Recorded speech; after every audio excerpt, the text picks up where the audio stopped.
Welcome in, everyone. This is Dan French. This is the Dan French Show, and today we have a great one to talk about. It's about Donald Trump. He was talking to a crowd a few weeks back in Pennsylvania, and the two things that stood out to me, this is the reason why I want to put this video together, was prices are way down and that affordability is a Democratic hoax. And when you actually pull the Fed's own charts on inflation, GDP, and housing, the story looks a lot different. So I'm Dan French. Welcome back. We're going to break down money, housing, and U.S. economy on this channel in plain English. And this is no political fanboy stuff. It's just data and real information, factual information. It's real talk about the market. And do me a favor, if you like the content, please subscribe and let's jump in. So President Trump was talking about tariffs. He was talking about inflation numbers, affordability, making America affordable again.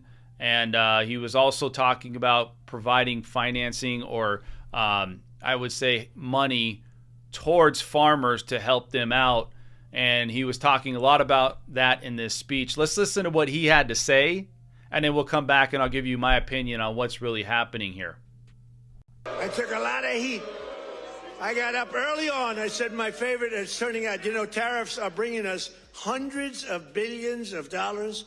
I just helped our farmers out because they're starting to do really well. But in order to try and negotiate, some countries played a little cute, and we just gave them right out of a tariff money, cost us nothing, right out of the hundreds of billions that we've taken in.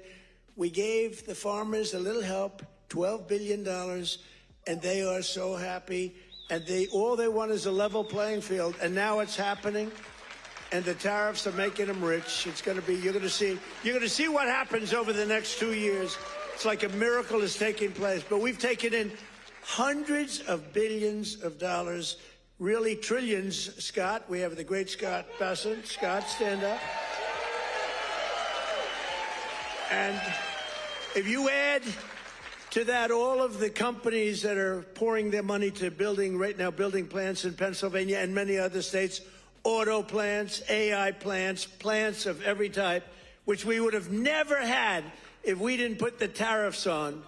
Did you see where Europe now is saying, I think we got to start doing what Trump is doing? We've got to start putting on tariffs because we're getting our asses kicked, and it's true. But I say it, and I said it the other day, and a lot of people misinterpret it. They say, oh, he doesn't realize prices are high. Prices are coming down very substantially. But they have a new word. They always have a hoax. The new word is affordability. So they look at the camera and they say, this election is all about affordability. Now, they never talk. So you heard what he had to say.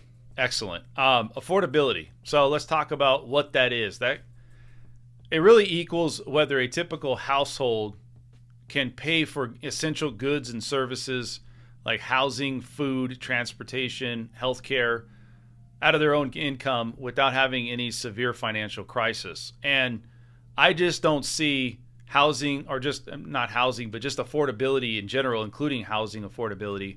We're going to talk about that here in a second, but just affordability in general, I don't see it. At least I don't see it yet. And so what did he claim? Why is he so bullish, Mr. Trump, on the economy right now? Well, he's saying that prices are way down. We're crushing inflation. Inflation is really just stopped. That Democrats gave the highest inflation in history, and that no higher priority than making America affordable again is what he's trying to do. And not focusing on the hoax is what he's talking about with the Democratic Party, stating that they're using that as a tool to, basically put down or maybe stop his momentum on making America affordable again. And it's not affordable by their take on it.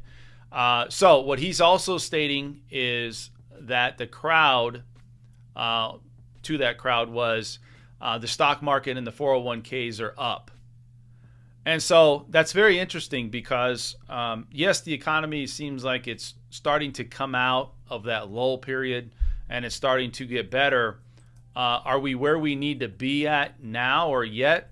Well, the prices don't seem that way. When you look at the core PCE, we're going to talk about inflation, The inflation numbers on core PCE, you look at this going up, it's really showing that inflation is still high. We're about 3%, really 2.8% less food and energy, which is the best inflation report or data that the Fed likes to use, which is the core PCE, to find out what true inflation is when you're removing food and energy. Overall, though, inflation is still high, and I don't see it changing. Now, when you look at the gross domestic product, he is right that obviously goods and services are going up. The economy is starting to, it's increased, I think, 3% over the last quarter. So yes, we're doing better. We are doing better. I'm not saying that we're not. And maybe it is contribution to the tariff. But when you look at housing affordability and you look at where that is at right now, housing affordability is down. And I know that when you look at, that's 1/3 of our economy. When housing is not doing well, obviously the economy somewhat gets in stagnation mode. So I think the consumer confidence on overall affordability in many different sectors like food, energy, things like that, cost of daily expenditures, those things have gone up. And yes, affordability for housing has also gone down. Prices have gone up. Interest rates have also, yes, they've come down a little bit, but people just can't afford. A lot of people just don't want to pay for a higher priced house or mortgage, or they just don't have the ability to pay for it now. So I think what you're looking at is inflation is still a problem. You still, when you go to the stores, you look at your bills, you look at a lot of things across the board, they have not come down. The Fed wants to get it down to that 2% range. We're still at like 2.8 to 3%. So we're still not where we need to be. And so the Democratic Party's using this to tarnish or hit Trump's legacy as far as, or at least what he's trying to accomplish, which is affordability overall for the housing, and for housing and also for the average American out there. So when you look at this and you say, what is my take on all of this? Well, I think we're a debt-based society. I feel, look at the debt we have. We're just paying back the interest on the debt that we borrowed from ourselves, right? That's a crazy thing to think about. In addition to that, we're putting more dollars in circulation. We need debt.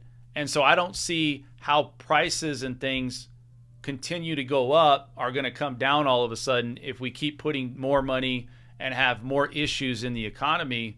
And when you look at, where we're at with affordability, I don't see affordability coming down. Only affordability will get better is if income wages or wages in general either meet or exceed inflation numbers. We're never paying off our debt. But if we can at least get to the point where we can kind of, mirror what's going on with the inflation report or maybe exceed the inflation report, I don't see it happening. I still see inflation outpacing us as Americans. For the average person out there trying to pay all these bills, we're not making enough money to sustain the inflation numbers and the debt that's being built up off of it. So if you guys have any questions, I'd love to hear from you guys. Let me know your comments on affordability. Is it housing affordability or American affordability? Is it there? Like, subscribe, and we'll see you guys at the next one. I'm out of here.